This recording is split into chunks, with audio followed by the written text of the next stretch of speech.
Hey guys, this is Worm Ceramics again, and this is my follow-up video to the other one about assembling a teapot. So, let's just jump straight in. Earlier I threw a spout form on the wheel, and so now I'm just using the wire tool to cut it off. So we're gonna take that off of the mound of clay, and then we'll attach it. We'll clean it up later. So that was, the first order of business.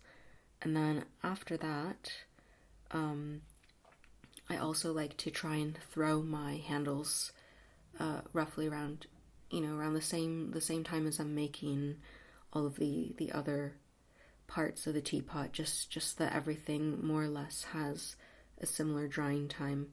And so, yeah, pulling handles, I find it, I'm not sure how other people feel about it, but I find this really, really relaxing, especially when you can really zone in and try to get every part of the handle as evenly pulled as possible. I find it a really great way to de-stress as well.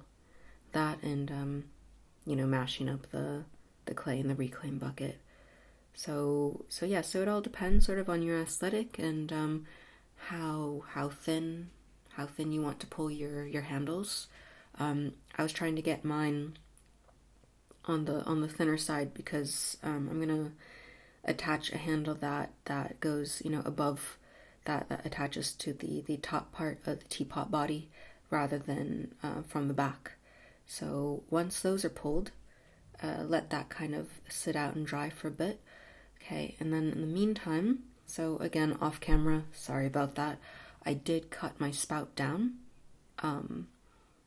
just because I like to keep my spouts, I like them little, kind of like the Chinese teapots. I then will attach it to the base, take a look, try to also see if my angles are correct. Usually a 45-degree angle is pretty safe. And then, the little stick on top, that was just for making sure everything is nice and centered. I took this tool and was just trying to smooth out the end of the spout, just so that the water perhaps will flow out of it more cleanly once the pot is completely finished and fired and is ready to be used.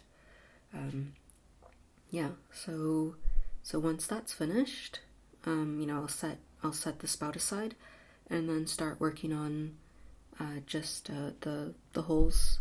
And again, you can decide how many holes you want to use or create. I try to outline how thick the teapot spout is so that I don't have any holes that are covered up or accidentally don't make holes where the teapot spout isn't going to completely cover it because you spend so much time making your teapot and put so much love into it, and then there's leaks and then the teapot doesn't pour the way you want it to.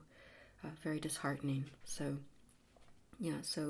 after making all my holes and cleaning them up, I'll also score, of course, the outlines that I made, just so that we have a stronger binding for when we attach the spout to the teapot body, right?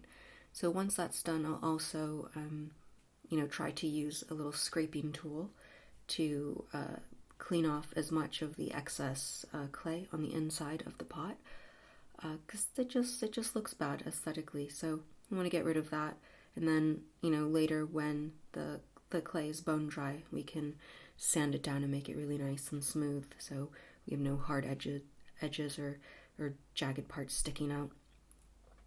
So once that's done, we're also going to just take some slip, and we're just going to dab it onto the scored parts of our pot. And we're going to then take our spout and finally attach it.